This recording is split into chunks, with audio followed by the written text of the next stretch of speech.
저는 동물을 사랑합니다. 여러분도 마찬가지일 거고요. 또 어떤 동물 학대에도 반대합니다. 그런데 동물이 우상이 될 수는 없죠. 하나님의 말씀보다 앞설 수는 없습니다. 인권도 마찬가지고 평등, 평화, 우리의 소중한 가치가 우상이 돼버리면요 이데올로기가 되거든요. 하나님의 율법과 윤리와 계명을 앞설 수는 없죠. 하나님의 말씀이 입술에서 떠나기 시작하면 모든 소중한 것들이 우상이 돼버려요. 자녀들도 마찬가지고 가족도 마찬가지입니다. 하나님보다 앞설 수는 없습니다. 하나님의 선하고 기쁘고 온전하신 뜻을 앞설 수는 없죠. 요즘 동물에 대한 개념이 지나치게 우상화되고 있는데 동물에 대한 축복식, 심지어 세례를 기독교 안에서 하는 경우도 있다 그래요. 이런 일들이 앞으로 점점 많아질 가능성이 많죠. 성공회에서는 동물 세례를 고려하고 있다. 상당히 오래전부터 계속 나온 얘기입니다. 동물 축복식은 로마 카톨릭에서 이미 시작이 됐고요. 자연 사물에 대한 하나님의 성스러운 예식이다. 성스럽다라는 표현을 쓰면서 이런 일들이 정당화되고 있죠. 동물 신학이라는 개념도 있습니다. 이 동물에 대한 지나친 집착을 신학적으로 정당화하는 건데 요거를 제가 한번 정리를 해봤어요. 동물 신학이라는 거. 우리가 아무리 사랑한다고 해도 하나님이 그어주신 경계를 넘어설 수는 없는 거거든요. 사랑도 절대적인 사랑이 아니죠. 사랑도 경계를 가진 사랑이죠. 그러니까 남자가 남자를 육체적으로 사랑할 수는 없는 것처럼 동물도 마찬가지입니다. 이 동물신학은 피터 싱어라는 사람이 1975년 동물 해방이라는 책을 쓰면서 시작이 된 건데 여기에 영향을 받아서 1978년도 10월 15일 날 유네스코에서 세계 동물권 선언이라는 걸 발표를 했어요. 이 동물의 권리가 있다는 걸 선언한 겁니다.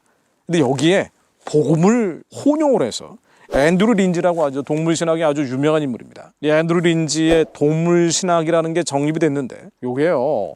이 신학 잡지라든가 또 신학자들, 신학 교수들이 앤드루 린지 인용을 하는 경우가 굉장히 많습니다. 그래서 여기에 영향받는 그리스도인들이 점점 많아지고 있어요. 앤드루 린지의 동물신학을 보면요. 과정신학이라고도 표현을 한다는데 한마디로 얘기해서 하나님은 모든 존재의 구원에 개입한다는 거예요. 사람은 물론 모든 존재의 구원에 개입하고 있다. 신학적인 근거, 성경에 있는 이 부분의 말씀들을 인용을 하는데 이게요 부분적으로 믿거나 아니면 믿고 싶은 부분만 믿는 거예요. 하나님의 말씀이 곧 하나님이기 때문에 우리가 예수를 그리스도로 믿음으로 66권의 성경 모든 말씀을 믿어야 되는데 자기들이 원하는 말씀을 가지고 이론을 정당화시키는 거죠. 예를 들면 요한복음 3장 16절에 요 말씀을 인용을 합니다. 하나님이 세상을 이처럼 사랑하사 독생자를 주셨으니 이는 저를 믿는 자마다 멸망치 않고 영생을 얻게 하려 하십니다. 믿는 자라는 것을 동물까지 포함시키는 거예요.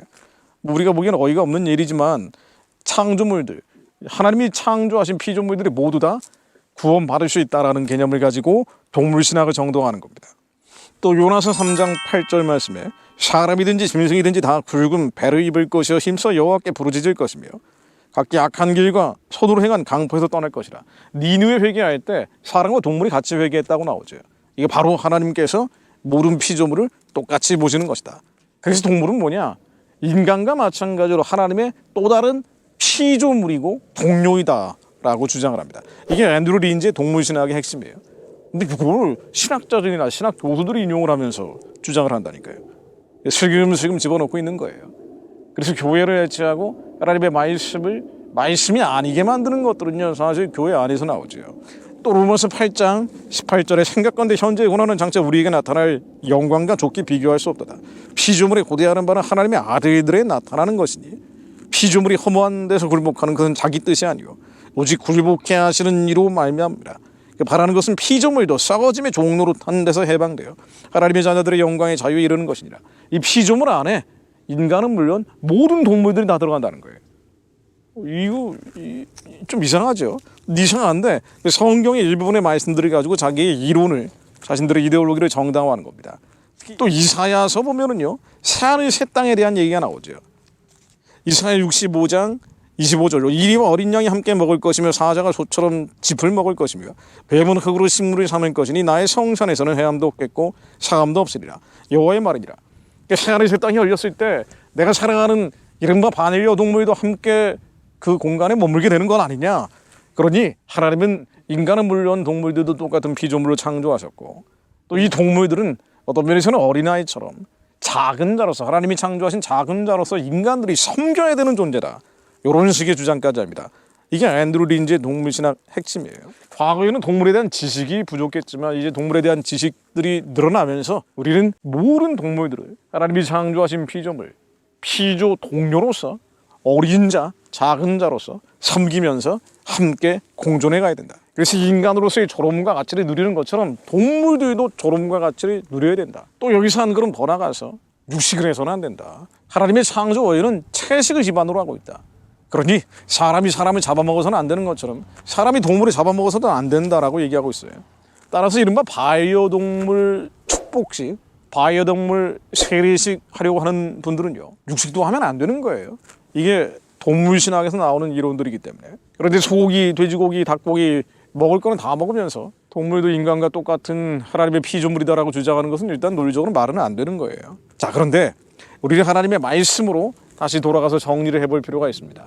과연 이런 얘기들이 설득력이 있는 것인지, 동물에 대해서 인간과 똑같이 존엄성과 가치를 부여하는 것이 맞는 것인지, 인간과 동물은 하나님의 피조물 동료들인지, 요거를 성경적으로 정리를 해보겠습니다. 창세기 1장 26절 28절에 사실은 정답이 나와 있죠. 하나님은 가라사대 우리의 형상을 따라 우리의 모양대로 우리가 사람을 만들고 그리고 바다의 고기와 공중의 새와 육축과 온 땅과 땅에 기는 모든 것을 다스리게 하자 하시고, 하나님이 자기 형상 곧 하나님의 형상대로 사람을 창조하시되 남자와 여자를 창조하시고, 하나님이 그들에게 복을 주시며 그들에게 이르시되 생육하고 번성하여 땅에 충만하라, 땅을 정복하라, 바다의 고기와 공중의 새와 땅에 움직이는 모든 생물을 다스리려 하시니라. 하나님이 인간으로 하여금 땅과 땅에 있는 동물들을 다스리라고 하셨습니다. 그러니까 하나님의 인간을 관리자로서, 스튜어드십이라 그러죠. 청지기로서 직임을 맡긴 거예요. 그래서 우리는 동물을 보호해야죠.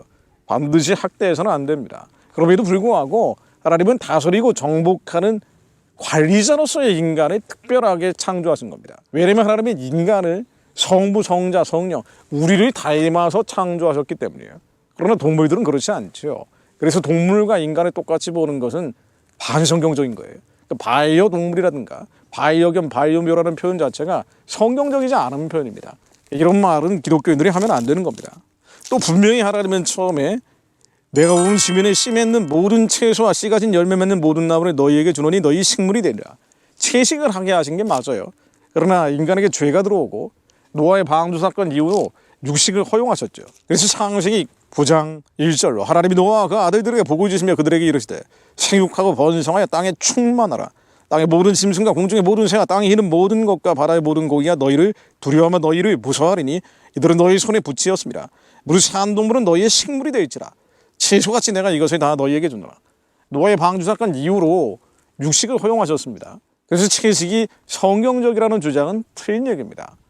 사도행전 11장을 봐도요, 주님께서 이런 환상을 베드로에게 보여주시죠. 사도행전 11장 5절로 가로되 내가 요빠성에서 기도할 때 비몽사몽간의 환상을 보니 큰 보자기 같은 그릇을 네 귀를 메어 하늘로부터 내리어 내 앞까지 들이오거늘 이것을 주목하여 보니 땅에 네 발 가진 것과 들짐승과 기는 것과 공중에 나는 것들이 보이더라. 또 들으니 소리에서 내게 이르되 베드로가 일어나 잡아먹으라 하거늘.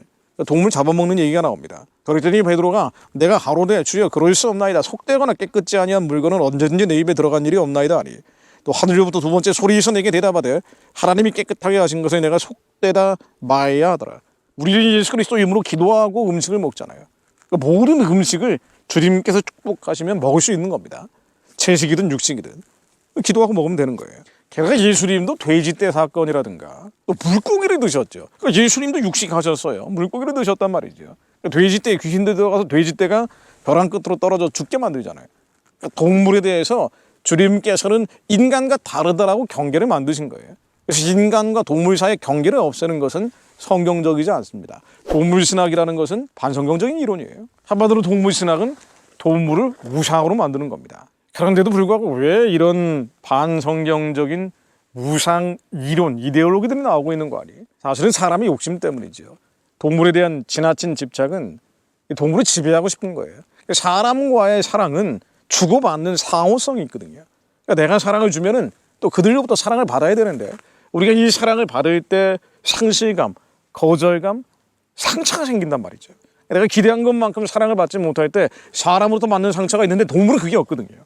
동물은 완전히 지배할 수 있는 거예요. 내가 원하는 때 사랑할 수 있는 겁니다. 그래서 사실은 동물에 대한 지나친 집착은 인간의 지배욕의 표현이고 또 우상숭배로 흐를 가능성이 굉장히 많은 거예요. 우리는 동물을 사랑하고 보호하고 또 애완견, 애완묘들을 키울 수 있지만 그럼에도 불구하고 경계를 넘어서는 안 된다. 하나님이 지어주신 다스리고 정복하고 관리자, 청지기, 스튜어드십을 넘어설 수는 없다. 왜냐하면 말씀이 곧 하나님이기 때문에 온 마음과 힘과 뜻과 생명을 다해 하나님을 사랑하고 내 몸처럼 이웃을 사랑해야 되는데 이게 안 채워지면은요, 그 공허함, 상실감, 허무감이 동물에 대한 선을 넘는, 경계를 넘는 사랑으로 갈 수 있습니다. 그래서 우리는 말씀 앞에 서는 자들이 되기 원합니다. 하나님의 말씀으로 저희를 다스려 주시어 하나님 저희들이 경계를 넘지 않게 하옵소서. 우리 안에 모든 우상들이 무너지게 하시며 감정의 우상, 기분의 우상, 사람으로부터 사랑을 구걸하고 그것이 채워지지 않으므로 상처가 쓴뿌리처럼 남지 않게 하시며 온 마음과 뜻과 생명을 다해 하나님을 사랑하는 자리 되게 하시며 이웃을 내 몸처럼 사랑하여 중보하는 자리 되게 하시어 중보함으로 내가 존재한다는 고백이 입술에서 나오게 하옵소서. 하나님의 말씀만이 우리의 죄성, 악성, 독성, 온전치 못한 것들, 하나님의 율법과 유예와 말씀의 경계를 넘어서는 죄성들을 깨뜨릴 수 있사오니 하나님 우리 입술에서 하나님의 말씀이 떠나지 않게 하옵소서. 조기종의 하나님의 말씀을 읊조리는 자들 되게 하시어 마침내 약속을 기업으로 받는 자들, 북한의 우상 숭배의 신을 평화적으로 무너뜨리고 예수님 다시 오실 길을 예비하는 자들로 쓰임받는 자들 되게 하옵소서. 예수 그리스도의 이름으로 기도드립니다. 아멘.